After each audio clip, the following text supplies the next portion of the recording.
so I don't know what it's going to look like exactly firsthand, but Yeah, it will be. it's not a lot of time. We're getting older, and we live in a single family home. So far, so good, no real problems, but you know, time's coming.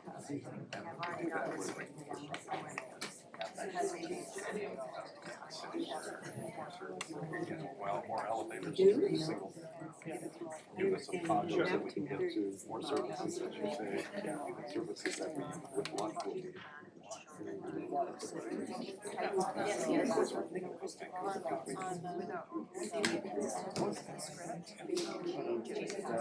I guess what the other thing I can say is,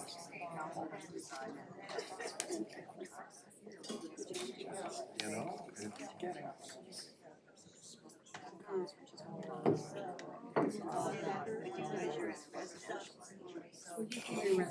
Yeah. It's rather so bad. And so when they up some of this stuff, it's not gonna work there. They're gonna have to. See what we see as yellow. Residential. No, it's weighing all over.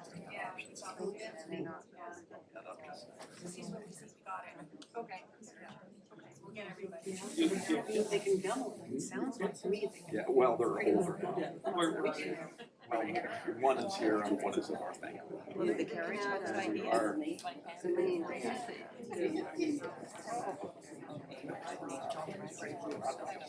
Well, I'm here to fight it all raptor. I see them as I'm taking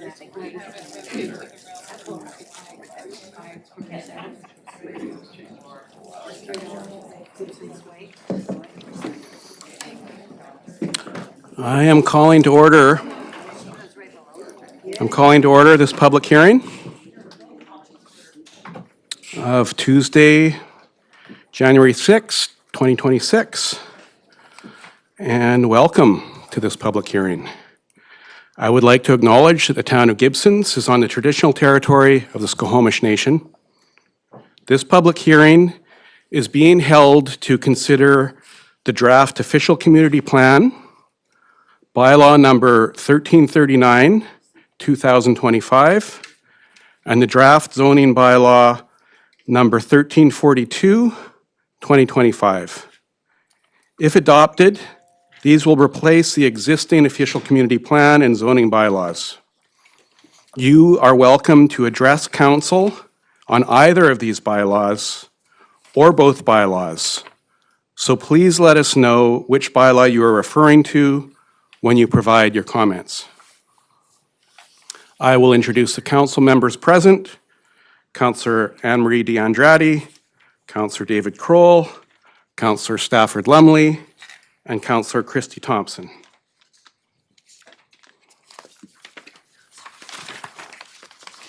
I am Mayor Silas White, and I will be chairing today's proceedings.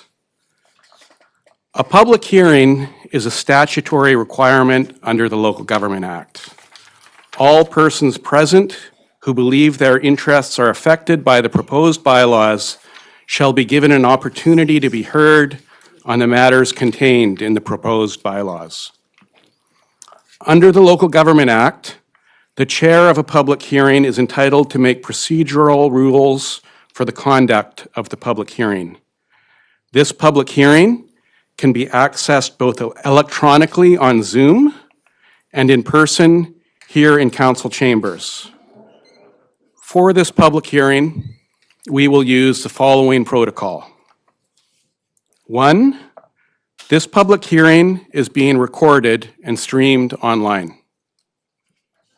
2, if you are attending this public hearing in person, please make sure you have added your name to the speakers list, which is right there on the side table. 3, persons wishing to speak via Zoom during this public hearing are invited to use the raise hand feature by clicking on the hand icon found at the bottom of your screen or by pressing *9 on a telephone. The meeting administrator will then add you to the speakers list. Once your name has been called to speak, you will be prompted with an invitation to become a panelist on Zoom. Please accept the invite to speak. Once you are moved in, you will be able to unmute and turn on your video when it's your time to speak. So regardless of whether you're on Zoom or in person, as number 4, please identify yourself by clearly stating your name and residential address before beginning to address council. 5, we will be alternating between online and in-person speakers. Online speakers will be added as panelists to be able to speak to council. You will get a notification to be prompted as a panelist, and you will need to accept. I think this is repetition, but I'm going to stick to the script anyway. You will need to accept the invitation. Please unmute your microphone and turn on your camera to speak to council. 6, members of council are present to hear your submissions, not to answer questions or debate the merits of the bylaws under consideration. That will happen when we consider third reading. Council members may ask for clarification from members of the public after the submissions, and I would ask them to do that through me as the chair as well. Item 7, speakers are allowed to speak up to 3 minutes to make their presentation and may not transfer all or part of their allotted time to another speaker. 8, persons wishing to speak a second time with new information or perspectives may do so only after other persons wishing to speak have been provided an opportunity to speak for the first time. Persons speaking a second time will be limited to 2 minutes. And persons wishing to speak for a third time with new information or perspectives may do so only after all other persons wishing to speak have been provided the opportunity to speak for a first or second time. Persons speaking for a third time will be limited to 1 minute.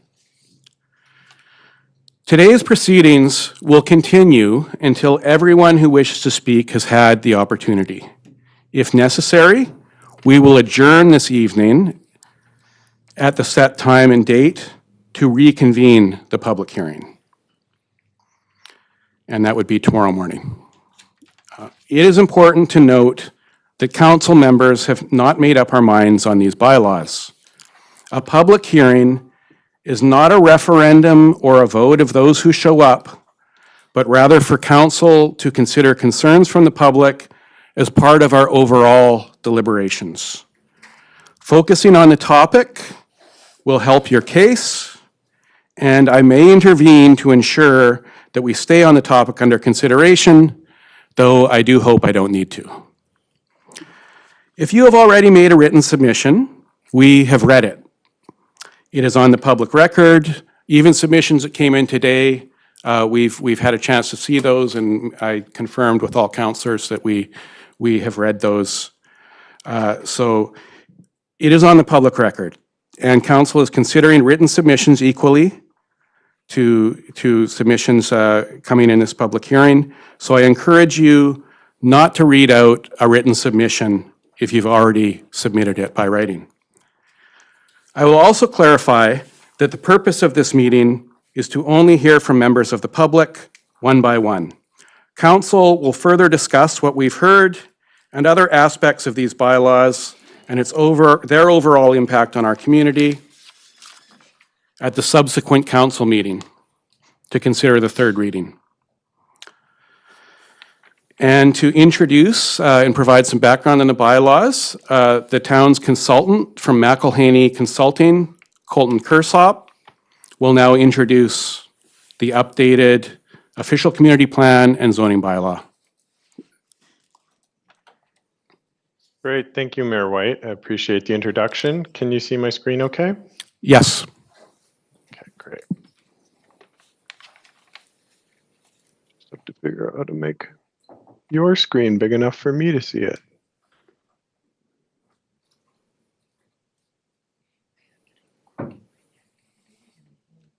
Okay, there we go. So good afternoon. My name is Colton Kersop. I'm a registered professional planner leading the overall project effort at McElhaney. I am also joined online today by Felipe Canavera, a registered professional planner that has played a lead role in drafting the zoning bylaw also with McElhaney. Today, our presentation is intended to provide an overview of the draft OCP and the draft zoning bylaw. Both of these documents are shorter and less complex than the documents that they will replace, but this presentation will focus on the main functions and key features of each of the proposed bylaws. So this council and its administration has been working hard alongside us to modernize its governance and update key plans, policies, strategies, and bylaws. I just want to start that the OCP and the zoning bylaw update are responsive to the priorities and goals of the council strategic plan. This includes updating critical plans and bylaws and governance processes to reflect current community needs and best practices and organizational excellence. This also includes working towards an attractive, ecologically healthy, and economically thriving harbor and supporting rental housing. Last of all, it also ensures aquifer and watershed protection to deliver safe and sustainable drinking water. And you'll see this highlighted when we talk about the development permit areas. Furthermore, the OCP and zoning bylaw were created in alignment with the foundational plans and strategies that are shown on screen, resulting in an integrated planning approach to the town's land and development framework, which are articulated in the OCP and the zoning bylaw. Phase one of the project is shown on screen in this project timeline, and it included completing a whole bunch of background research, data collection, and working directly with the Residents' Assembly. In phase two of the project, we then moved into community engagement, and you'll see that this phase really is a thread that tied together subsequent phases of the project, because we kept coming back to the community to engage with them on the initial draft of the OCP, the refined draft of the OCP, and the initial draft of the zoning bylaw. So phase two included developing the actual engagement strategy for the entire work plan, launching the engagement for the project and the project's website, and then we sustained the engagement phase throughout the project at key milestones in the preparation and review of the OCP and the zoning bylaw. Phase three, shown in blue, was focused really on the development, structure, drafting, and refinement of the official community plan and the corresponding engagement touch points, where we shared how that plan had evolved and gathered input and reactions to that document. In phase four, shown in yellow, the focus was on the zoning bylaw structure, drafting it, and then refining it after a period of engagement. This also wrapped up the OCP and brought both the OCP and zoning bylaw closer together as integrated bylaws. So let's get into the new OCP. An OCP truly is a roadmap for the future. It is intended to guide Gibsons how it will grow and evolve and respond to change. Whether it's planning neighborhoods, determining housing options, or developing parks, or preparing for the impacts of climate change, the OCP sets the course for the decision-making that affects everyone now and for generations to come. There are a lot of things that are required to be contained in an OCP, and we have done our due diligence and made sure that those are all there, and the Local Government Act sets that out for us. So they're required to speak to the location, amount, type, and density of residential development to meet the housing needs for the community over the next 20 years. There's also a lot of content that is required in maps, such as where residential, commercial, industrial, and residential uses are to be developed, as well as restrictions on land subject to hazardous conditions or that is environmentally sensitive. We've also identified the location and phasing of major road, sewer, and water systems, the location and type of public facilities. We have a whole section on housing policy, and we've also identified the town's greenhouse gas reduction targets, among many other things. In terms of the process for the OCP update, we could say that it's broken into 4 phases. These work started in the spring of 2024, where our team collaborated with the staff at the Residents' Assembly on their report and their recommendations, resulting in the principles that you see in the OCP today. In the second round of work, which took place in the summer through the fall of 2024, we held our first round of public engagement, and that was really about identifying today's community priorities, getting feedback on the vision and the principles, and the engagement findings were summarized in a what we heard report, and it was brought to council, and that set the foundation for drafting the content you see in the OCP today. In the third phase of our work, we actually prepared the first full draft of the OCP, which was informed by those public engagement findings, and that took place in January through June of last year. Then brings us to the fourth and final phase of the OCP preparation. We conducted another round of public engagement to present the draft official community plan. We gathered feedback and reactions, and we had at the same time, shortly after that, our first round of engagement on the draft zoning bylaw. We made refinements to both the draft OCP and the zoning bylaw, and then there are the council proceedings, one of which today's public hearing is a part of. When it comes to OCP land use designations, the current OCP features 18 designations, and we have, through a number of rounds of revisions and synergies, distilled that down to 12 important designations. So we've gone from 7 residential designations to 3, from 5 commercial designations to 3. We've consolidated the parks and recreation also to 3. And then we have a number of special study areas, 2 of those, and 1 institutional designation, which is actually, there's actually a bit of a variant there. There's 2 of them. There's 1 for Upper and Lower Gibsons. So then we looked at the form and character development permit areas, and there were 7 of them for various different areas of the town, and they've been consolidated into 4. So we now have an Upper Gibsons commercial area development permit area, a multi-unit residential development permit area, which applies to all multi-unit sites across Gibsons. We have the Gibsons Landing development permit area, which focuses on Lower Gibsons and the Gibsons Landing area, and an industrial commercial development permit area, which is focused on the industrial and commercial areas in the northwest part of town. In terms of the land use designations themselves, what we have provided is essentially a series of designations that transition from a low density residential designation, which is designed to implement Bill 44 and allow ground-oriented residential development, including single-detached, semi-detached dwellings, secondary suites, garden suites, duplexes, multiplexes, and cluster housing. We also have a medium density designation, which is geared towards multiplexes, townhouses, cluster housing, and apartment buildings, which I would constitute as low-rise apartments. We then move into a high density residential designation. This is to allow multi-unit residential apartment buildings with ground floor commercial uses that can be permitted. Depends on the zoning, depends on whether it's zoned commercial mixed use or not, or if it's just high density residential. Then we have mixed use commercial designation, which is really designed to allow a diverse range of commercial uses with residential development above, below, or behind the commercial uses, fronting the street to bring you that vibrant, active, pedestrian-oriented environment. And then there's an industrial commercial designation, which is focused on the continued existence of industrial and commercial and light industrial uses in Upper Gibsons. There is a harbor commercial designation, which is largely built on the existing harbor commercial designation. Not much change is intended to be taking place there, so it's largely carried forward. And then there's a civic institutional designation, which is intended to allow a wide range of institutional uses and services for the community. This includes schools, community centers, places of assembly, recreation facilities, public institutional uses.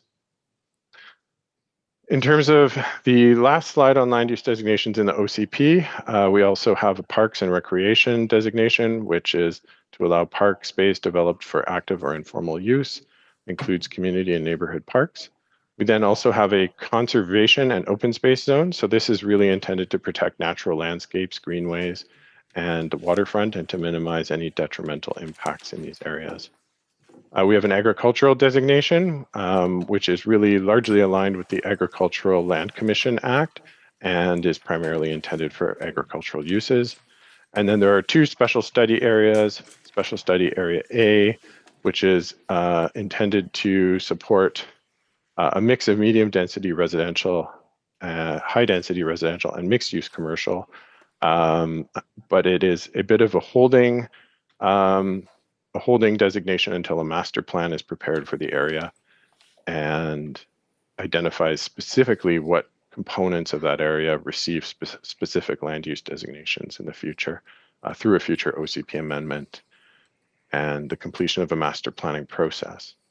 Similarly, Special Study Area B is really geared towards commercial uses, but the opportunity also for a combination of residential, parks and recreation, and industrial uses alongside those commercial uses. And again, this is a holding designation until a master plan is prepared for the area. It will be zoned for a mix of commercial and industrial land uses with no further subdivision potential. And final designations would be implemented through a future OCP amendment and master planning process.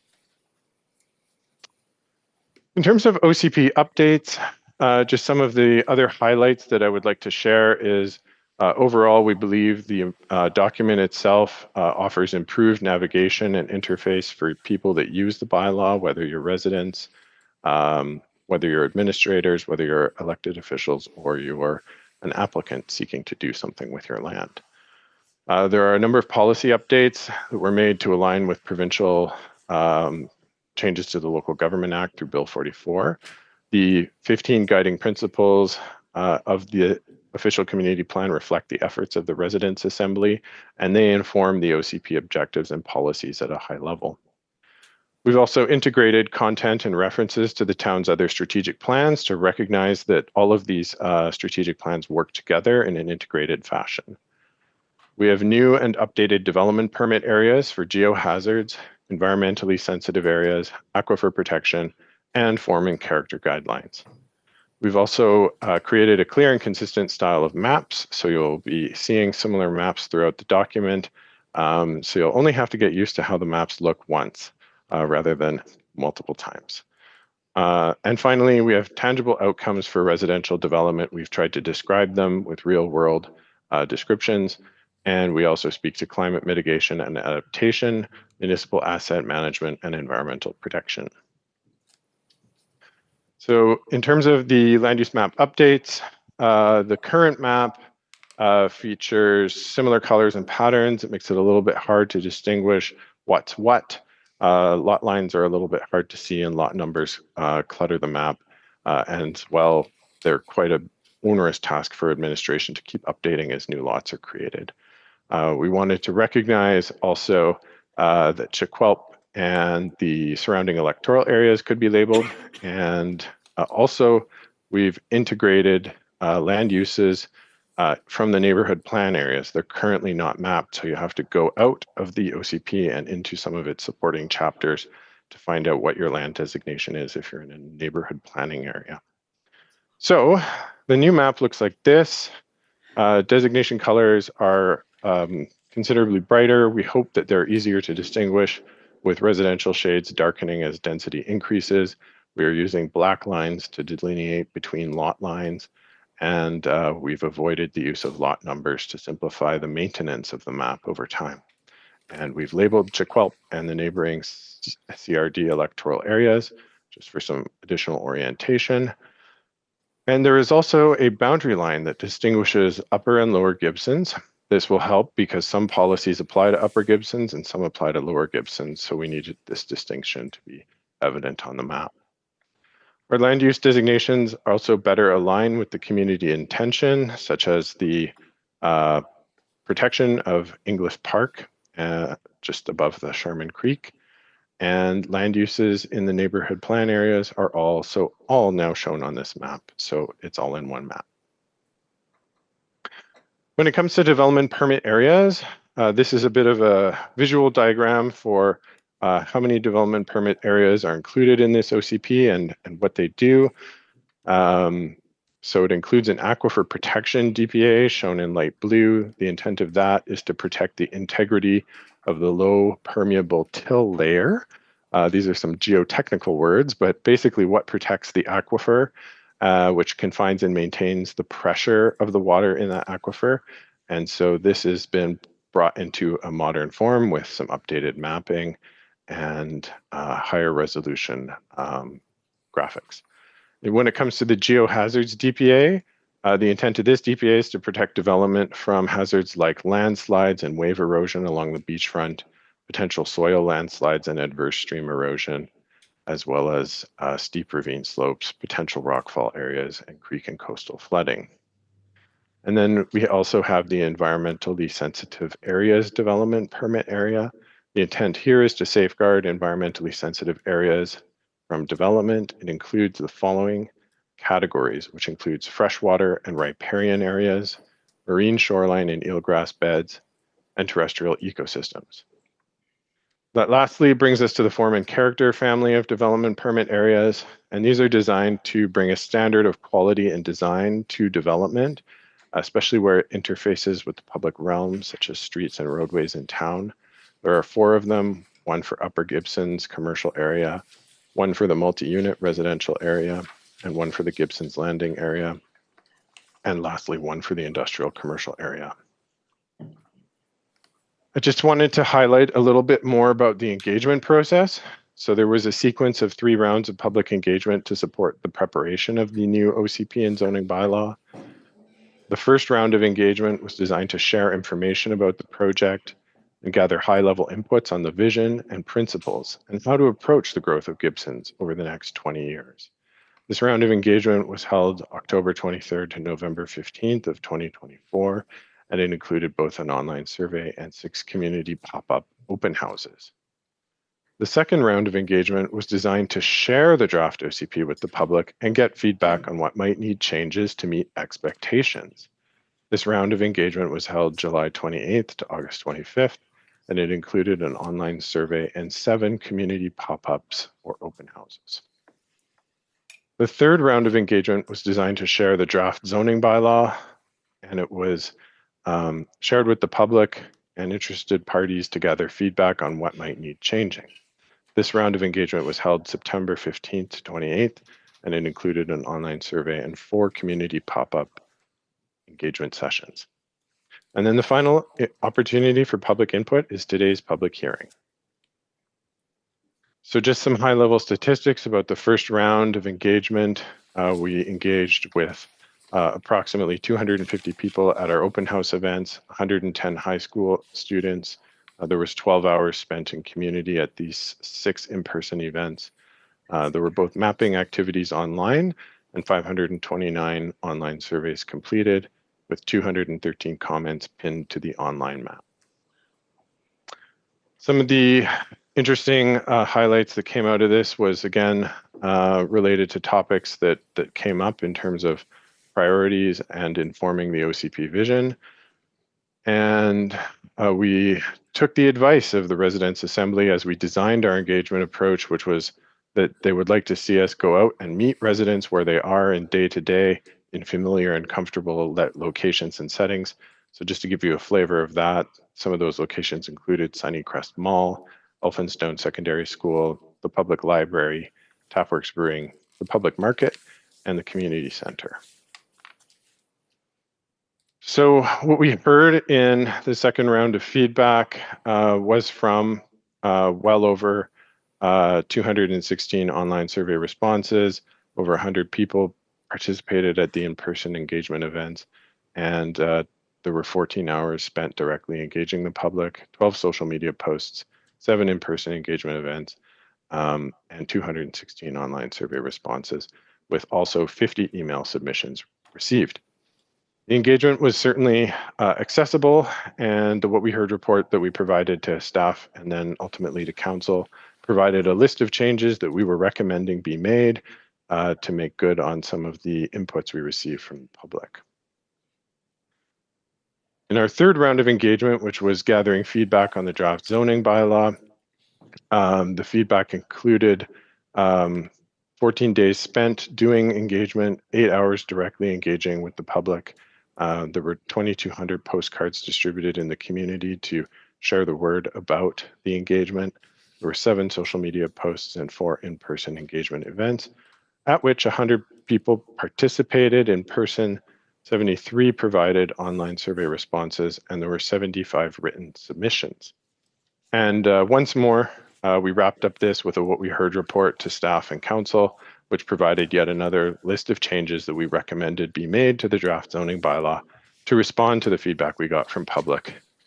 This was also augmented by a number of council touch points, as well as a presentation to the advisory design panel, which helped us resolve several key issues. So this is the roll-up summary of all of the engagement activities. So from start to finish, I believe we received well over 1,000 interactions from interested parties, whether they were online, by email, in handwriting, or in person. I think Gibson should take pride in the very high level of engagement that was attained and the dedication of staff in being out in the community in accessible places and being available to understand resident perspectives and clarify and refine regulations to address the matters that were raised. In terms of referral feedback, the town and McElhaney worked diligently to address the feedback of several agencies and bodies, including those listed here. Their input helped to refine draft policies, shape new ones, refine land use designations and the development permit areas, and also refine various maps. Which brings us to the new zoning bylaw. So a zoning bylaw sets the rules for how land can be used and where and how buildings can be placed on a lot.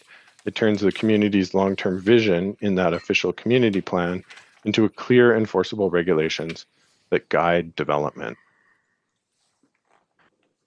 So we set out with approximately 5 goals. We wanted to implement and better integrate the zoning bylaw with the official community plan. We wanted to reduce zone redundancies and bring greater clarity to the uses that are allowed through the zoning bylaw. We also wanted to allow housing diversity and enable more affordability. We'll touch on that shortly.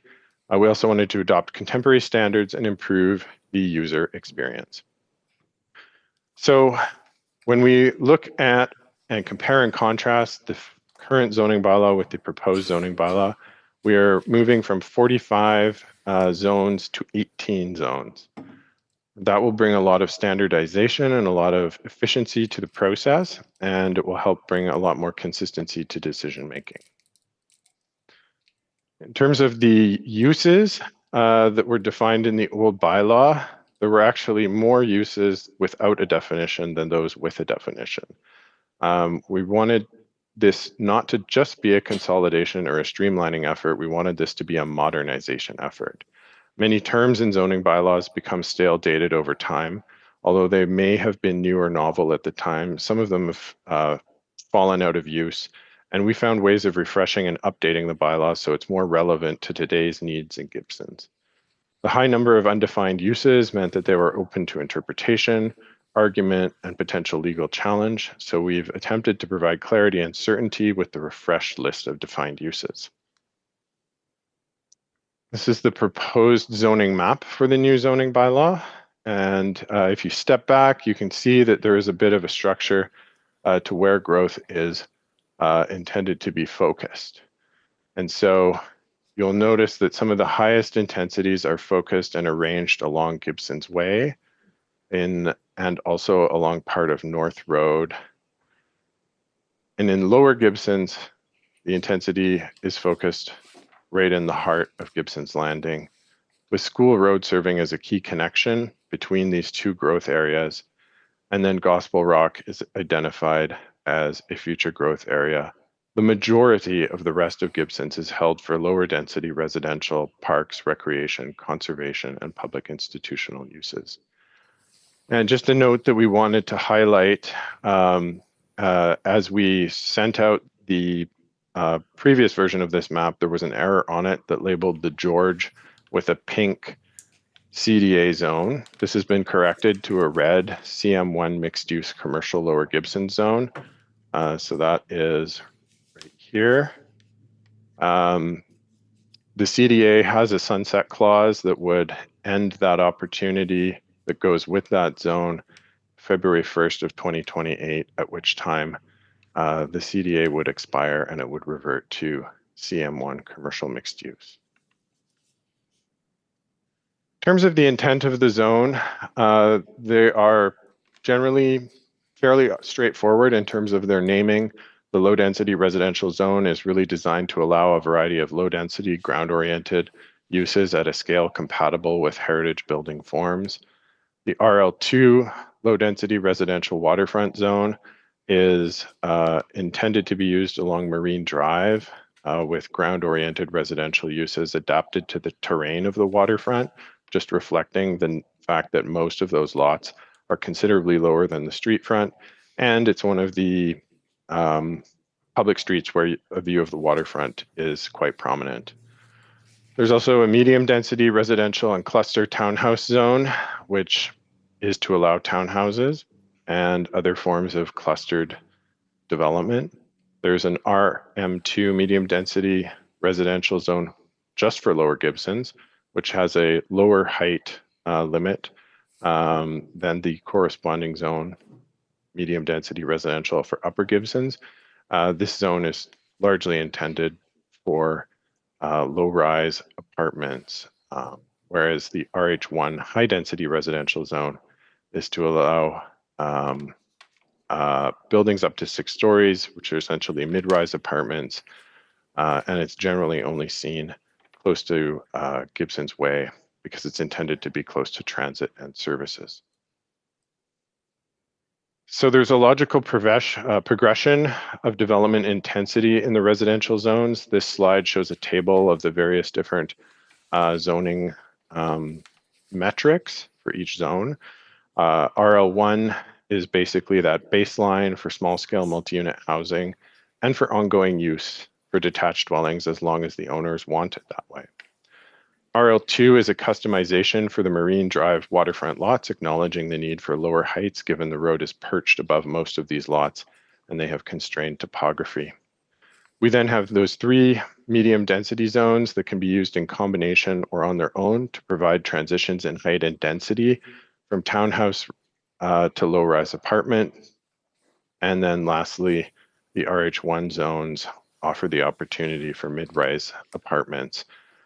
Several of these zones also offer the option for additional height when a housing agreement is entered into the town.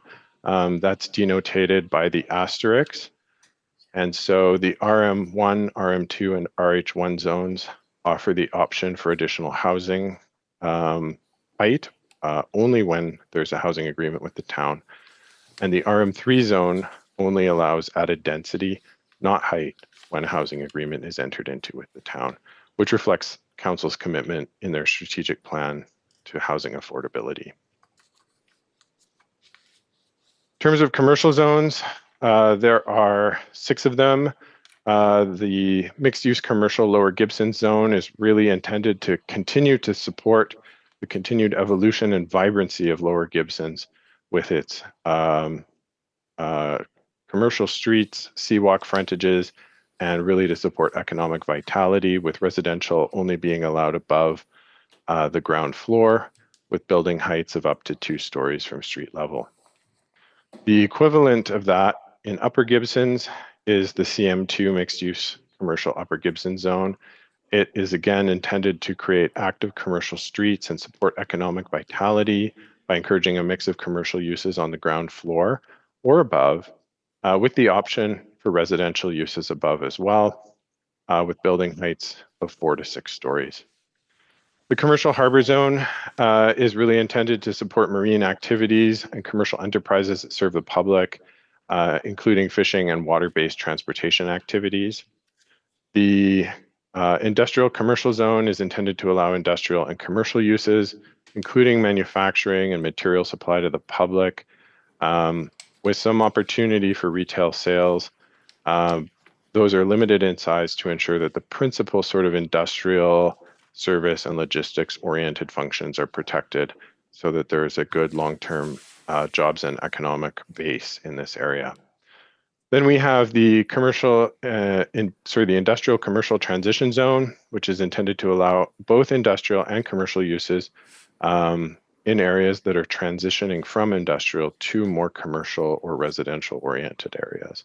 We'll get into a few of the details on that on the next slide. And last of all, there's the future commercial zone, which is being applied to the special study area. At the present time, it allows limited commercial and residential uses in areas that are reserved for future mixed-use commercial developments.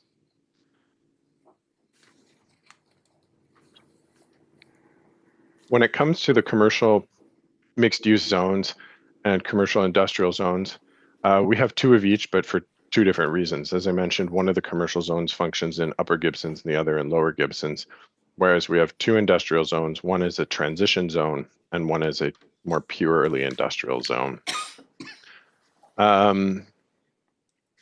The Lower Gibsons mixed-use commercial zone is really recognizing the need for smaller scale mixed-use buildings here. The zone is designed to promote a mix of finer grained buildings that sort of repeat in their texture and scale, similar to what you see today. Whereas the Upper Gibsons mixed-use zone is allowing mid-rise apartments with retail at the ground level to help transition the sort of highway commercial nature of Upper Gibsons towards a more vibrant urban village, appropriately scaled to be a service center, one that looks great on the Sunshine Coast. The commercial harbor zone is a very close copy to the zone that predated it, so it does not represent much in the way of change. It's more of a modernization with an emphasis on enabling continued marine and water-based transportation.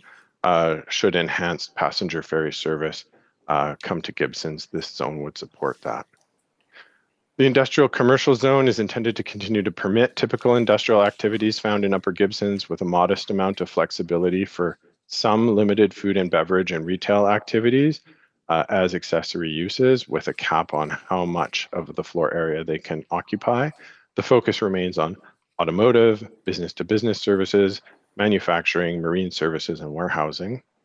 The industrial commercial transition zone is brand new. So in the public hearing version of the bylaw that was circulated, the whole thing was highlighted in yellow because this is a new piece. It's an innovative blend of industrial uses with the added spice and flair of arts and commercial, entertainment and recreation, microbrewing and distilling, and service commercial uses.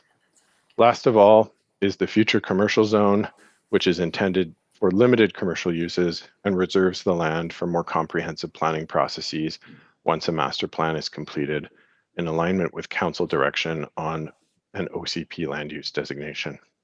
This is a large land holding, and it may make sense for different land use designations and zones to be applied within it once there's greater clarity about the long-term use and what land allocation is available. We last of all have a family of institutional and parks conservation and agriculture zones. I think that they are really what's worth noting here is the difference between the P1 public institutional zone for Lower Gibsons versus the P2 public institutional zone for Upper Gibsons. They allow the same uses, but the height limits are lower, just to reflect the differences in the impact associated with the height in those two parts of the community. There's also the Parks and Recreation Zone, the Open Space and Commercial Space Zone, Conservation and Open Space Zone, and an Agricultural Zone. And when it comes to the View Protection Framework, as we mentioned back on November 4th, when we had a dedicated council meeting on this topic, the current framework is complicated, and in some places it simply doesn't work. This led us to consider how to achieve similar outcomes within the opportunity provided that comes along with drafting a new zoning bylaw. So we prepared a 3D model of the town using City Engine software and geospatial data from a wide variety of sources. At the November 4th council meeting, we shared a number of approaches on how to make that framework more logical, how to continue to protect key views through refinements to both basic zones and by refinements to view protection subareas. So at the present time, we're proposing to go from 10 sub-areas to 4. This does not mean that we are losing 6 sub-areas in terms of the protections they offer. We are losing 6 sub-areas, but we are gaining the protections by making sure that the zoning bylaw heights and zoning application on the ground continues to make these views available. So we've taken a blended approach at how view protection is achieved through zoning in some cases and through refined sub-areas in others. All of the defined views that this study examined and modeled have been retained as tested in the City Engine model. So at this point, I want to thank Council, Ms. Stats and her colleagues, Ms. Rockinson, Evanson, and Uglum for being very collaborative, nimble, and inspired throughout this process, where we've worked hard to find balance and get it right. They've been a fantastic team to work with. There are definitely trade-offs in planning, and I appreciate the way that we've worked together to weigh the benefits and the drawbacks of various approaches to arrive at the carefully prepared draft before the public today. This concludes my presentation. Thank you, Colton. I will now ask the Corporate Officer, Rebecca Anderson, to note and present any written submissions received to date regarding the updated OCP and zoning bylaws. Thank you, Mayor White. The most recent publication of the public hearing agenda was published today, Tuesday, January 6, 2026 at 3:40 p.m. It included 35 submissions from 42 individuals. Between the time the agenda was last published and now, there have been no further submissions received. As noted, individuals may choose to forward written submissions via email to ocp@gibsons.ca up to the close of this hearing. Any submissions received up to the close of the hearing will be collated at adjournment and circulated to Council for their consideration. Thank you. Thank you. And now we will seek further public input from those whose interests are affected by the proposed bylaws. When you come to provide your public input again, please state your name and address before you address council.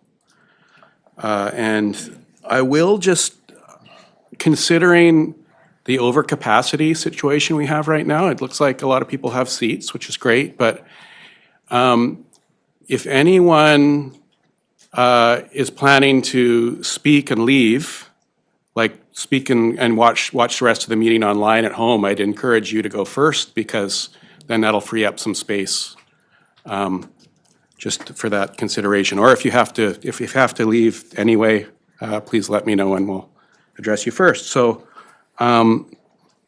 is there anyone wishing to speak about the proposed bylaws? We do have a speakers list in the back, and we'll just go to that. But if just for that first question I asked, if anyone's planning to leave after they speak and making space. Okay, there's no one like that. I didn't expect, but I thought I'd put it out there. Who's first on our speakers list? Let's go with that. Okay. Are you ready? Okay. My name is Michael Bonkoff. Could you say it if you can? Yeah. Sit, stand. Well, as long as you're speaking into the mic, but yeah, sit, please. Yeah. You good? Okay. My name is Michael Bonkoff, and I live at 628 Glen Road, Gibsons. And I'm going to be talking about the OCP and the proposed new zoning bylaws. When I reviewed the documents of the new OCP and the accompanying new zoning bylaws, I began to appreciate the enormity of the changes being proposed. And from what I can tell, not many people know or appreciate just how sweeping these changes are.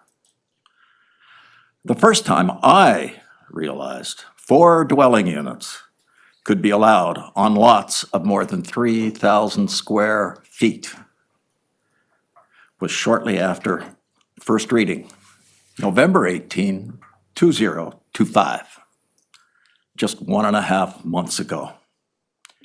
And I probably only found this out early because my wife pays a lot more attention than most to local politics.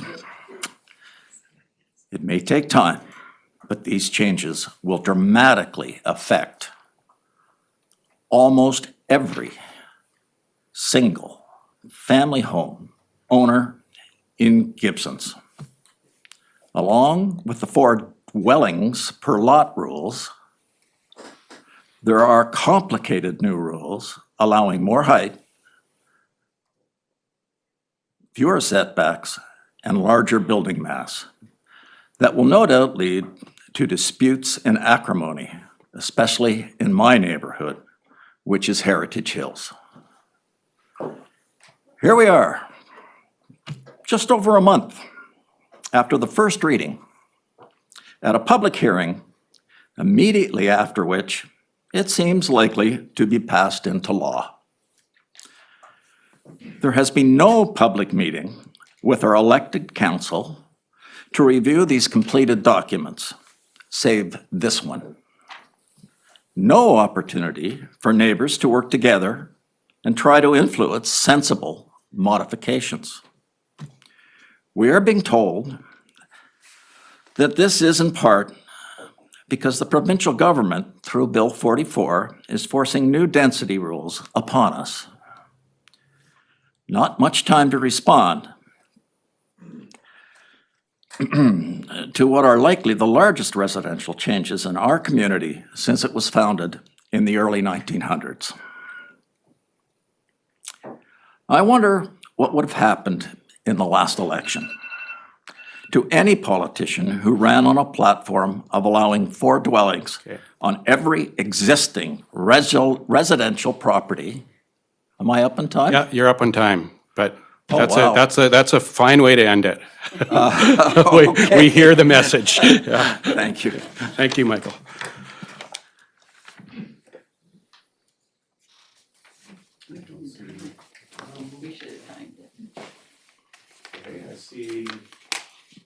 Online, I see Bronwyn Kent. Why is that hand up?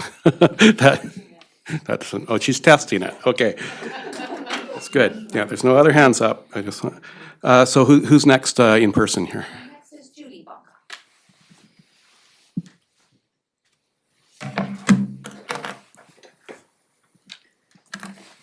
So I can see when there's 1 minute left, and I mean, I can indicate that up Okay, here, that's but if good. you're looking down, you I may don't not see. think mine's not as long Okay, as his. okay, go ahead. Okay. Mayor and council, staff, my name is Judith Bonkoff, and I live at 628 Glen Road. I'm speaking to the zoning bylaw 1342, 2025. First off, I'd like to thank the mayor for coming to our neighborhood in order to better understand some of the issues particular to the Heritage Hills. I live in a very tall house on the lower side of Glen Road, built when maximum height allowance measured from the mean grade was 7.5 meters. We have lived here for 22 years, and we love our friendly, tight neighborhood. When we built our house, we complied to the building code. And my designer architect assured me that our house would fit in. Ever since, I have felt guilty about the height, and I wish I could do it over again. This anxiety does not need to be repeated. And I am only pointing this out because these new zoning bylaws will allow more mass and more height than mine. My house, already considered huge by my neighbors, could be more massive and taller under these proposed zoning bylaws. I could, with this new bylaw, build a 2-story coach house of 1,500 square feet floor space in my backyard, set back only 5 feet, sorry, I do feet, I can't do meters, from the lane, which would really impact my neighbors on either side, as it would be right in their view line. With the new power that will be given to staff, allowing them to grant 1 meter height and setback variances without council approval, our nightmares could even be more exacerbated.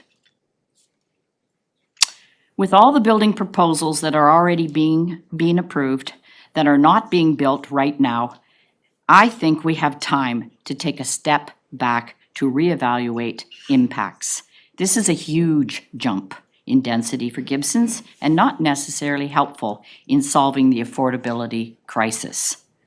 Our properties, even as fourplexes, will be too small and too expensive for most young families. Please reconsider these proposed zoning bylaws, mostly being pushed on us by Victoria, and come back to the community for a dialogue. I think, in my opinion, our area should be a view protection zone. Thank you. Thank you. So I will look to our in-person speakers again. Somebody's already up. Do you want to just come right up since you're already standing? Okay. No. Who's next? Our next speaker is Nancy Hughes. Okay. Nancy Hughes, 417 Alder Springs. Before I start, I would like to thank Mayor and Council, our town staff, and the community for all the hard work that's gone into creating this document. I know how difficult it can be. So my first comment, I have two, and I'll be concise. My first comment is with respect to the zoning bylaw, the building heights and density in Lower Gibsons. In every community meeting that I have attended, everybody has expressed the importance of maintaining our quaint seaside atmosphere and spectacular views, especially in Lower Gibsons. So, pertaining to zoning CDA, the George development, and now I understand there is a clarification, there was an error. So I'll finish this, and then I am looking for clarification on the sunset clause for CM1 for the George development, because I don't understand what the contractors there. Excuse me. With the zoning for the George development, which the CDA does allow a maximum height of 103 feet, I'm also old school and use feet, and the second building to be 82 feet high. The zoning RM2, which is the harbor development, that allows for a maximum building heights of 52.5 feet high, and currently there's 2 of those proposed in addition to the townhouses on that piece of property. Across the street, we've got zoning CM1, which is currently the Bay Pizza, and that allows a maximum building height of 33 feet. Also noting that elevators for penthouses and other doodads on the roofs are exempt from height restrictions, which also have a potential to erode the view. These properties are in the 300 to 400 block Gower Point Road and run right up to the public market. And will effectively block the view. In my opinion, allowing this corridor of multi-story buildings and density is a travesty. And I have been requesting and will continue to request a modeling of what this proposal of the zoning will look like for not only community transparency, but also awareness, so everyone can have a clear understanding of what that will look like.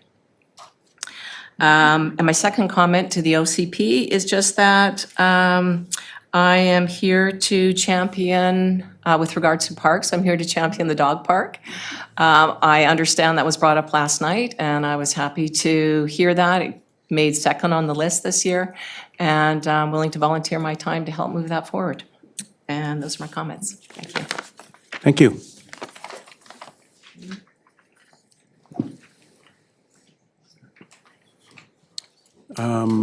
Okay, I see somebody online.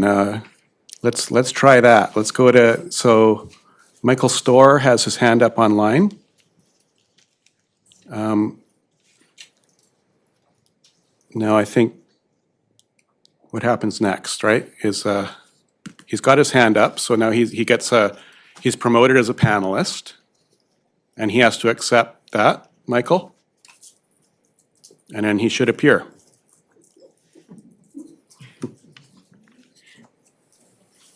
He's off my list now, so I think he's going to appear.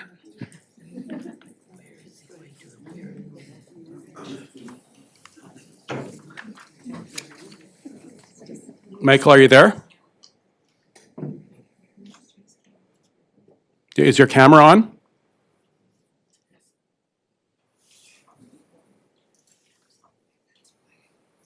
There he is.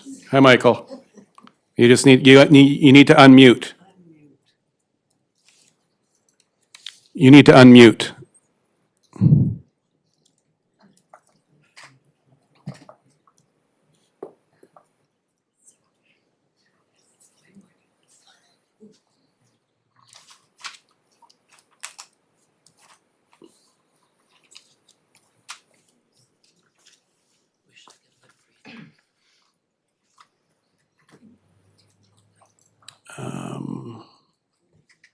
Okay, Oh, there you go. You got it.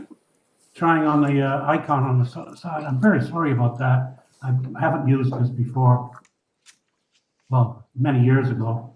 Anyway, don't start my time until I get all of this sorted out. Thank you. Is Okay. there, sorry, Michael, just a second. Is there a way we can turn the volume up for this? It was a bit low before too, but anyone have those tools?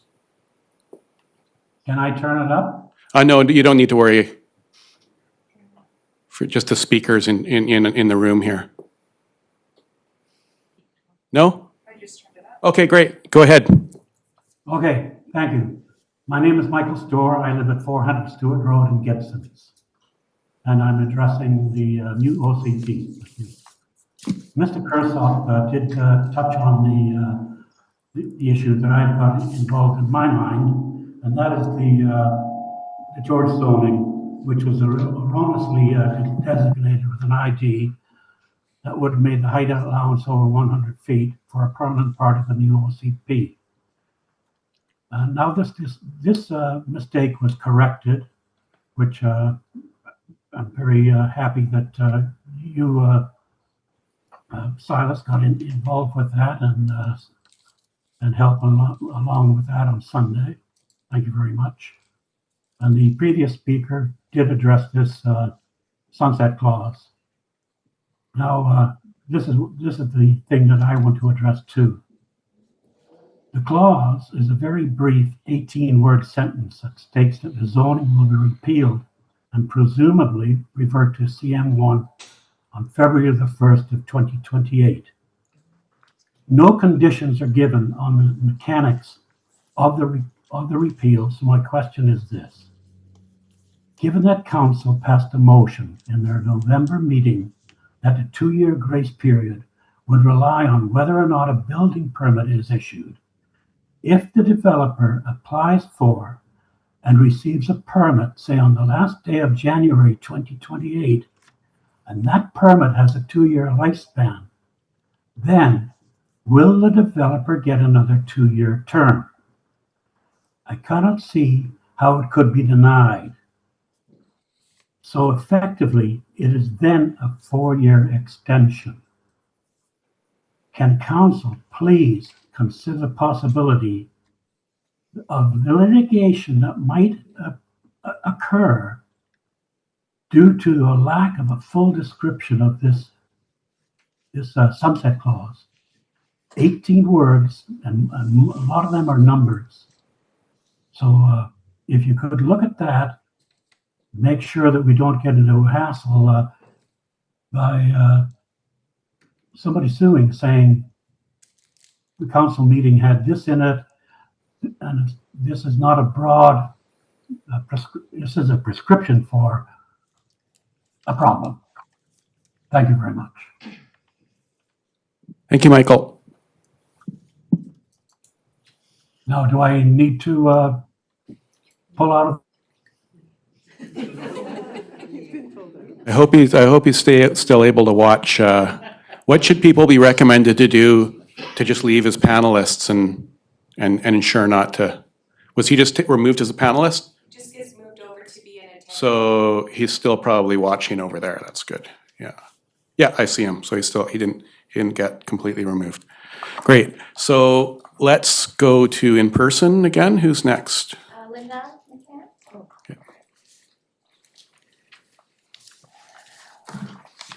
Mayor and council. Linda McCann. I live at 632 Glen Road in Heritage Hills. I have a lot of the same views that the Bonkoffs expressed.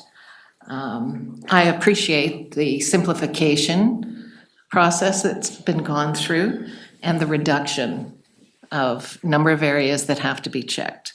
However, there's a big difference between Lower Gibsons and Upper Gibsons, particularly when you put an 8.5 meter building right at the back of the lane. My house was built in 1901, before there was a lane and before the town of Gibsons. If this height is allowed to go through, I will lose most of my view. I've already been impacted over the years with the existing heights that were allowed. I think the density and the heights need to be looked at and treated differently in Lower Gibsons. I think we should be, and I'm sorry, I'm addressing bylaw 1342. I think we should be added to the 5.2 view protection sub-areas. I request that you guys look closer at what would be lost in the Heritage Hills area if you allow this density and height. Thank you, Linda. I've got someone online again. That's Janai York. You've pronounced that wrong, but we'll get clarity on that.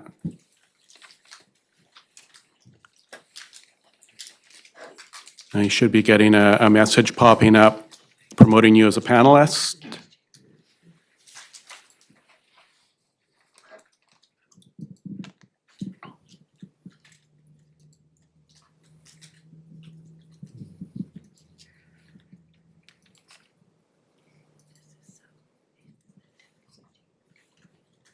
Are they not accepting? I don't see the name moving over. Looks like it's coming over now. Okay, there we go, yeah.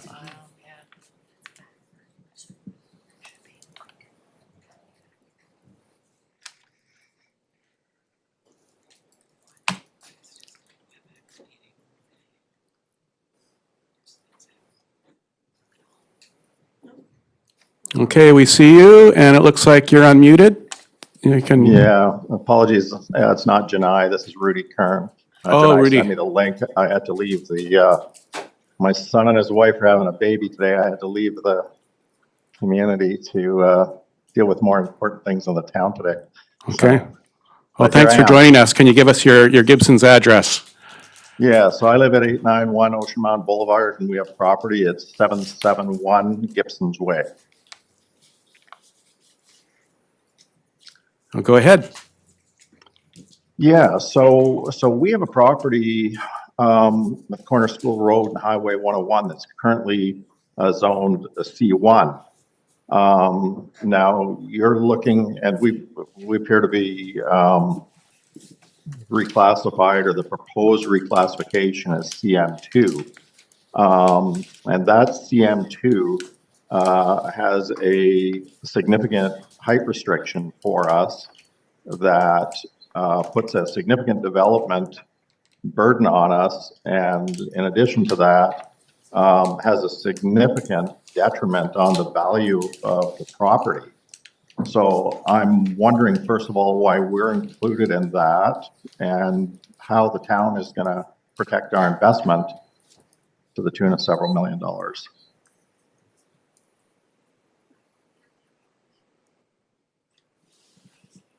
Okay, well, we're just seeking input at this meeting. We kind of went, I don't know if you managed to see the the presentation earlier on, but we've had a lot of opportunities for this, Yeah. these So- answering these questions. I don't know if you had a chance to speak to staff about this over all that Well, public no. engagement?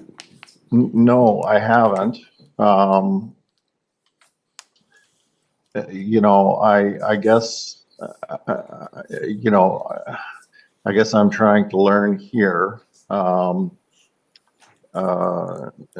You know, how were properties, you know, like in our case, you know, we had the potential to do, we'll say 120 units. Now we're somewhere in the area of 63.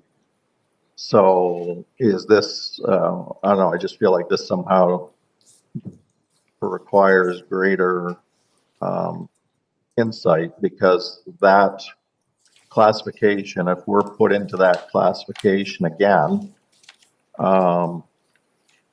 which, you know, we're Upper Gibson, well, I guess we're kind of at the cusp, Upper Gibsons, Lower Gibsons, it was really hard to see on the slide where you had that line. Are you able to tell me that? Can somebody say that out loud, where the cutoff was? Upper. And we're talking about the Kearns Plaza property, correct? Just for Yeah. everybody who's, Yeah, exactly. yeah. It's upper, yeah. So that's considered upper? Yeah. Yeah, okay. So I guess to us, the problem that we see here with this proposal is that the changes in this regard have materially reduced the development capacity that was formerly available. You know, this site has historically been available for higher intensity mixed use housing and commercial on the bottom. We're keenly aware in the town of Gibsons that there's a shortage of supply. So in the interest of developing housing, this seems inconsistent with the direction of the town to support greater housing. So I guess the question is this something we're going to be able to address further going forward here? Okay, thank you, Rudy. Yeah, we'll take that as your opposition to this based on that designation of your property. And as members of council, we can people have been taking notes, so perhaps that will be addressed when we discuss third reading. Okay. Thanks. All right. Thank you. So now I'm just picking attendees. So going back to in person. Our next speaker is Christabel Watson.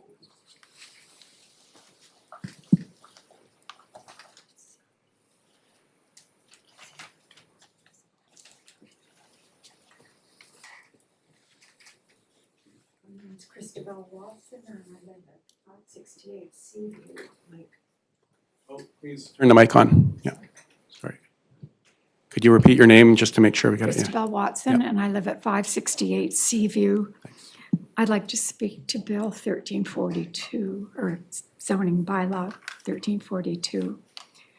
I won't go into great detail because I've sent in a letter already. So I'll try not to repeat myself. I'm very aware that you've put in a lot of hard work on this, and I appreciate that. I also know that you must be under a considerable amount of pressure from the provincial government. One of my major concerns is I understand that they want more affordable housing and higher density. I'm concerned about the pace of it. And especially in my neighborhood, Heritage Hill, once again, it's a bit of an enclave maybe, an area that when we moved there and people asked me where I lived and I would say Heritage Hill, they would say, oh, I grew up there. My aunt lived there. It has history, and I'm worried that that history is going to get lost because of this rush to develop, going from single-family dwellings to fourplexes, not even, I mean, totally bypassing the idea of duplexes. We don't even have duplexes there yet. So our laneways, which are every other thoroughfare is a laneway where I live, they're narrow, they only accommodate one vehicle at a time. People have to go off to the side, pedestrians. I'm worried about traffic accidents. I'm worried about what this increase in density is going to do to our water demands, our parking. There are huge concerns, and the character of our precious neighborhood, which to my mind should be protected, so protected. If you want to encourage tourism, you need to have areas that are different. I understand you want to streamline things, but when you paint everything with the same brush, when you homogenize everything, you lose all the character that draws people to want to explore a community, a town. You lose that. You don't have that draw for people, and they won't be attracted. You won't get those tourists to come. That's my bell. Okay. Thank you, Christabel.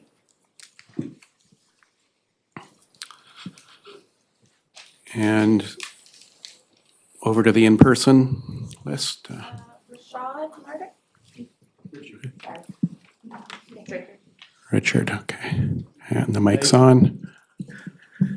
We're good? Yeah, it's on. If it's green, it's, yeah. Richard Martin from 615 Glen Road. And like everybody else, I appreciate everybody's efforts. A lot of work has gone into this. I am a little disappointed that the McIlvaney outside consultant got 35 minutes to talk, and we, the people who live here, only get 5 minutes. It seems to be a little out of balance. One of the things that's come up through just listening to people talk is that seems to be an idea that simplification solves a lot of problems. And I'm getting that it does, but in the area of the Heritage Hill area, simplifying, one of the rationales that was provided by the fellow from McIlvaney was that, we're simplifying all the rules and regulations around Heritage Hill. And I'm just thinking that in some of these cases, simplification actually isn't the answer, that perhaps maybe a little more thought and a little more review and consultation might actually be a better approach to dealing with some of these issues. And yeah, so I know you haven't made up your minds, as Mayor Silas White said, so I would urge you, when you have a chance to vote on this, to consider what you've heard from everybody here and to not take this forward and perhaps consult a little bit more with everybody. Talking with my neighbors, we all felt a fair bit rushed that, November 28th came, we had Christmas, and now all of a sudden here we are sitting here trying to present some coherent and cohesive direction to you. So as everybody, I think I'm in alignment with, hey, let's slow this whole thing down, take a bit more time, and see where we want to go with it.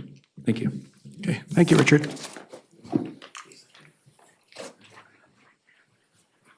Can somebody give me the next name? I've got Neil from Dougal Road. Yeah, Neil McEachern.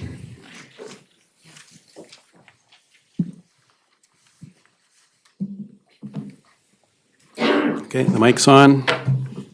Great, thank you. My name is Neil McEachern. I live at 650 Dougal Road. I think I won't speak too much today because I think I've already sent in a letter or two over the course of the process. I really appreciate the time and effort that's gone into developing the official community plan draft to the bylaw as well. I recognize it's a tremendous amount of work. by staff and by all the council members. So thank you for all the time that's been put into this process. I think to put it bluntly, I don't think a town's character is defined by the height of its houses. I believe the town's character is defined by its people. I think this is a resilient community. I think it's a caring community, and I think it's a welcoming community. And I think by having more density on our lots, that doesn't make our town any worse off. It makes our town more accessible, more available to young people who'd like to come and set up their families here, set up businesses, bring life into the economy, bring art to the community. I think whatever we can do to make housing more affordable in this crippling housing market is going to make our community a better place to live. And so I would like to see, rather than shorter and shorter buildings, I would like to see buildings that are economically feasible for developers to be able to construct, and therefore for community members or future community members to be able to purchase and live in and contribute further to this community. And so I would like to bring that point up. Further to this point, I would just like to make note of a small arcane detail that deals with the sort of intermarriage of the OCP and the zoning bylaw. I would like to recognize the hard work that's been done to recognize the threat posed by climate change, and particularly sea level rise and flooding in the community. And that's been worked into the official community plan. And I recognize that that's taken a lot of effort to do and is a very important and forward-looking element of the planning that we're doing here today.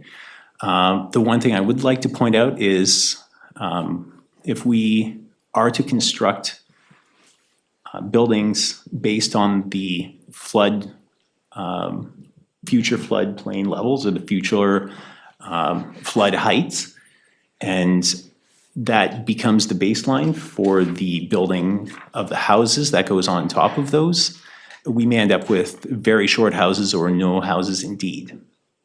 If we have a building height of 8.5 meters, but 5.7 of that is above the natural grade to raise the building foundation to the floodplain height, you have a shorter than 3 meter tall building, which means you don't really have a home. So just a small detail that I would like to point out, and hopefully that'll be considered. Thank you, Neil. And I see no one online at present, so, and no one in person. I just want to speak to yeah, and we will have second opportunities once I make sure everybody who wants to speak is done for a first time.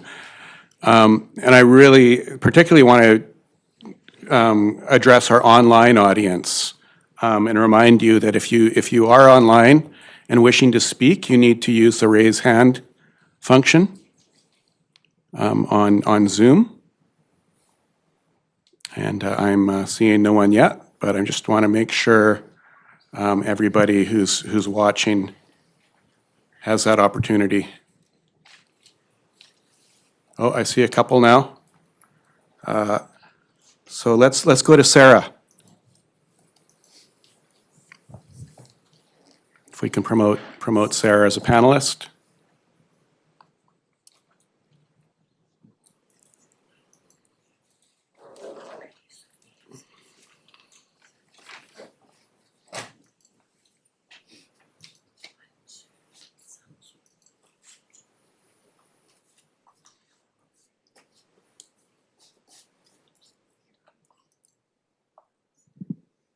Sarah. Well, hi, Sarah. Hi. Can you hear me? Yeah. Okay. So my name is Sarah Aureus, and I live at 893 Aurora Way in Gibsons.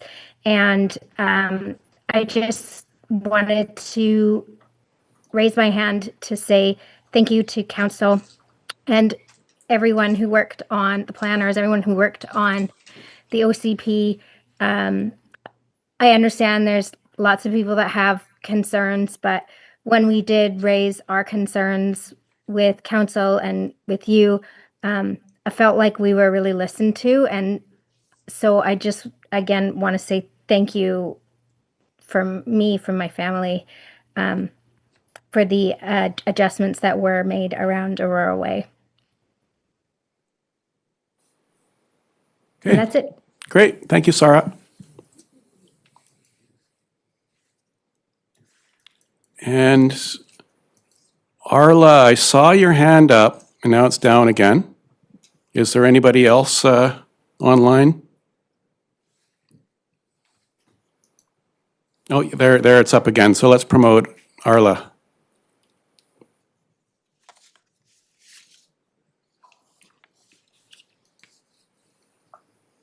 Hi there.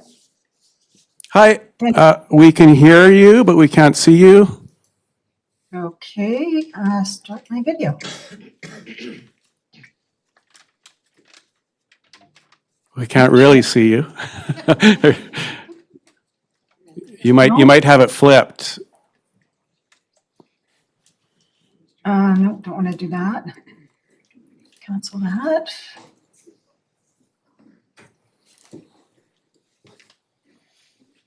Let me see.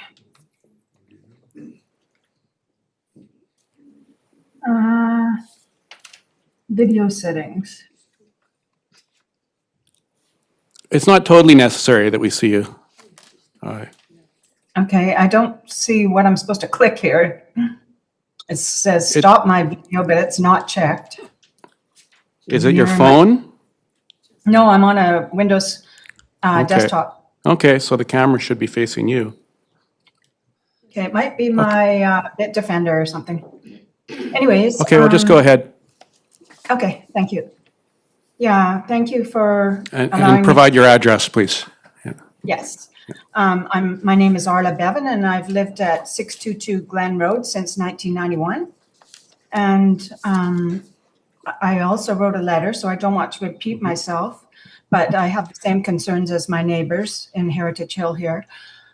The thing I'm also wanting to bring to everyone's attention is that we have a real lack of infrastructure to sustain this growth that the province is trying to push forward. I mean, I know that we're always dealing with broken water lines and sewer mains and things of that nature in our lane here in Heritage Hill. And that is, you know, we're paying a large amount of tax dollars to be able to have these things fixed. And I just don't know that we're ready for that, as well as having not enough doctors in our community. There's just a real lack there. People are on waiting lists to try to get a doctor. I know we're not the only community, but I don't want to be forced by the provincial government and Bill 44 to densify our town when we're not ready for it. I don't think anybody else has ever mentioned this, but it's just a big concern that I have. And I don't know that I've seen it addressed in any of the literature that I've read. Also, thank you very much for all the hard work you're doing. And I know it's not easy to please everyone. I just wanted to bring that to your attention along with the letter that I wrote to council. So thanks very much for your time. Okay, thank you very much, Arla. Okay. And looking again online, I don't see any more hands up. I do want to check to see, now I saw Richard's interested in speaking for a second time. But first, I want to put the call out to everybody. If you haven't spoken at all, whether you're in person or online, would you like to speak now? Please indicate. Okay, so let's move to the second round, in which people can speak for 2 minutes.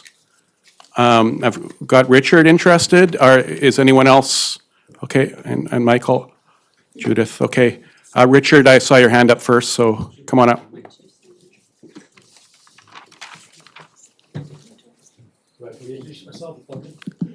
Yeah, you can, you got it. Just a 2 minutes this follow-up time, yeah. point there, in that it's important not to conflate the concept of building more housing with building affordable housing. Quite often, those two get conflated and they're not necessarily true. So when you're considering this, you know, is it building more housing or building more affordable housing? That's an important little point that you might want to discuss amongst yourselves. And I did neglect to thank everybody, I think, for all the work. I know how hard everybody works on this, so thanks. Thank you. And Michael, or Judith, whoever. I'll read faster this time. Do I have to repeat my name and address? No, we've got it on record now. Okay. Well, I left off. I wonder what would have happened in the last election to any politician who ran on a platform allowing 4 dwellings on every existing residential property. Never mind all the other zoning changes. I don't think they would have been elected. But that was the last election where this type of huge change really wasn't on anybody's horizon. Council could, and probably does argue, that they are forced into most of these changes by Bill 44, but you are not. The rules around Bill 44 are clear. They only need apply to towns over 5,000 people. As of the last official Canadian census in 2021, our population was 4,758. The next official Canadian census is not until May 2026. Further, many towns around BC are pushing back against this BC government's undemocratic housing bill. We could join them, or we can simply take a pass because our population is too small.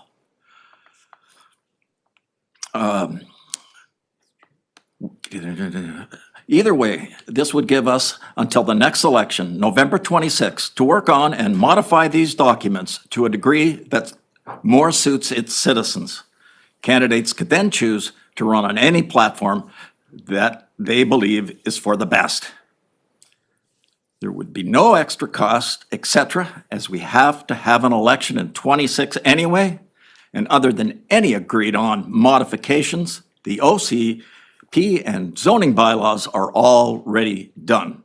This would be democracy at its best, and I challenge you to try it. Thank you. All right, Judith.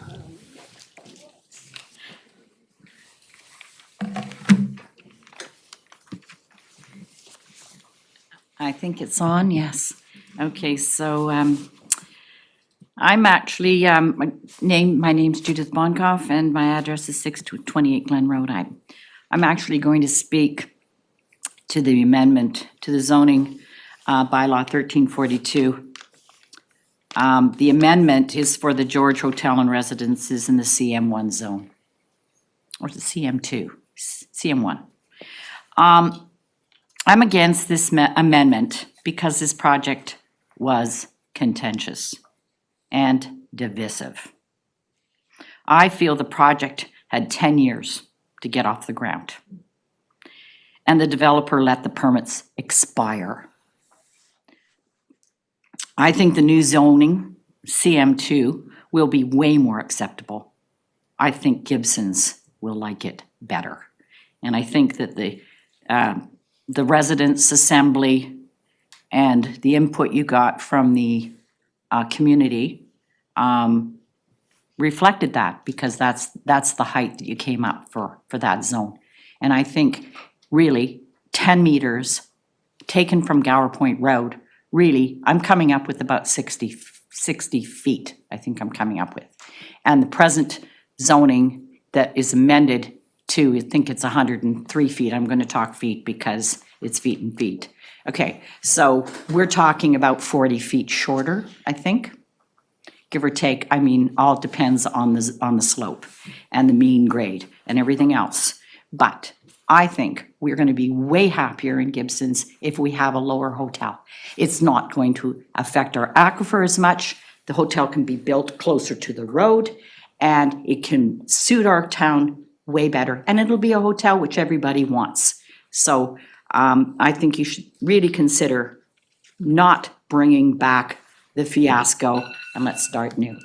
Okay. Thank you, Judith. So that's everybody who indicated they wanted to speak for a second time. I just want to especially reach out to people online again. Anyone who's spoken already, if you want to speak for a second time, please raise your hand. So I'm asking one more time if anyone wants to speak for a second time.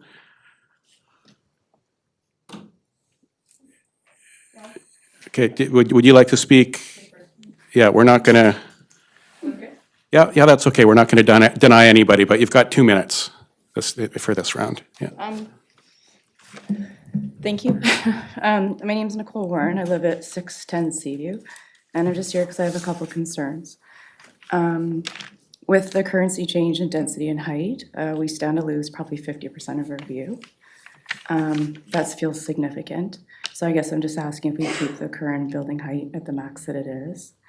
I'd like to consider a zone-specific view corridor, Heritage Hills, where I live, and I would like to repeat everything that everybody has said. It has a gradual slope, so any building below us is quite significant. Densification, honestly, a lot of the houses in Heritage Hills have a secondary suite anyways. So I'm not, that's a point of mine. With increasing the density of the building, we've been there for over 20 years and we've had 2 new builds near us and we've had significant flooding because of these 2 new builds, but last 20 years we haven't. So that was a concern as well. And also allowing a carriage house that's 2 stories. That also feels significant. So I would like to advocate for not a 2-story carriage house, especially where I live at 610 Seaview. If that happened, it would really be significant. So I guess that's all I have to say. And thanks for letting me talk. Thank you, Nicole. Anyone else for the second round? And for those of you who did speak a second time, we're extending the opportunity to speak for a third time for 1 minute. And I'll ask one again. Would you like to speak for a third time? Actually, I have one thing. Okay, we've got one person for a third time. Sorry about ahead, that. Judith. I'll make it quick. Okay, so this is just actually about form and character. My name's Judy Bonkoff. I live at 628 Glen Road. I just really never paid attention to this form and character DP area. Gibsons Landing. We need to put Heritage Hills in there too. Thanks. Thank you. So I think that finishes things off. Does anyone else want to speak online or in person? I'm going to take that as a no. I see no hands up either way. So please note that once this public hearing is adjourned, council may not continue to receive further information or feedback from members of the public regarding these bylaws. Municipalities are legally required to ensure transparency, procedural fairness, and due process when considering public input regarding the proposed bylaws. This legal requirement arises from common law established by court cases and requires that all public feedback received be publicized during the open session, this public hearing, and made available to everyone in attendance. This is to ensure transparency of everything that is considered by members of council when giving the bylaw further readings. So for this reason, council and staff accept public input up until adjournment of the public hearing, then no further public input can be accepted afterwards. I think there's no, I don't see a space here for any public input we've received written at this point. Okay. Is this the right time to acknowledge that and read that out? Just to make sure that it's, okay. We did say earlier was that we would collate them and print them. It's going to be and share them. distributed. It's going to be distributed. Someone's at the printer right now. Okay, so it's coming to be We have distributed. received one written submission during the meeting. Okay, so we'll have that here. I just want to make sure that's acknowledged. And it's available for people to view because it's supposed to be publicly available. Or we could read it out, even better, yeah, this can be read out. So Yeah, thank you.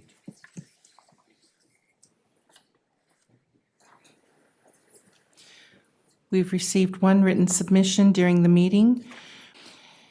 She writes, "Hello, I am writing regarding the new OCP and zoning bylaws, as it was just mentioned during the live committee that comments could still be submitted until the end of the reading. My comments are regarding the two lots on Park Road, lots 012-335-355 and 012-335-347, changed zoning to RM3, medium-density residential Upper Gibsons. Those two lots are situated in between, first bullet point to the north, RL1, low-density residential zone. Second point, to the west, RL1, low-density residential zone, and PR, Parks and Recreation Zone. Third point, to the east, RL1, low-density residential zone, and PR, Parks and Recreation Zone, and RM1, medium-density residential cluster and townhouse zone. And the fourth and final point, to the south, RM1, medium-density residential cluster and townhouse zone. As a summary, all around those two lots are low, medium, or parks. Why would we even consider rezoning these lots as RM3? This opens the door to building up to 15 meters and up to 149 dwellings per hectares. These medium-density buildings would be imposed on all residents, now facing tall apartment buildings in the middle of this currently quiet and low residential neighborhood. I also need to mention that these two lots have been identified as sensitive ecological and riparian areas, which is even one more contradiction to the proposed increased density on these lots. I urge the council to reconsider those changes. These lots should either stay as RL1 low density as they currently are and matching to the lots both to the north and west of them, or at the most an increase to RM1 to align with the lots to the east and south of it, but not an increase to RM3. This would be a loss to quality of life of the people living in Parkland, which I admit would directly affect me, as our quiet house in a low residential area would now be next to up to 4-story building. It would also diminish the value of our property as confirmed by our realtor. We moved to Gibsons 5 years ago for the charm and the peacefulness we felt in this small community, and everything proposed in this new bylaw is going directly against keeping the small community feeling we love. Aside from the lots mentioned above, please revise the proposed OCP and bylaw. All the comments I have heard in the past year from everyone since the project was first advertised, including everyone who is still currently talking as I am still listening to the live committee event, it is against those density increases. Please consider these comments. Thank you. Sorry, what was the name again? Yeah.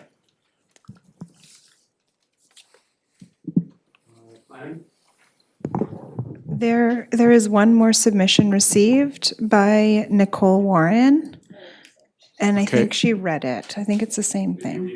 Yeah, okay, thank you.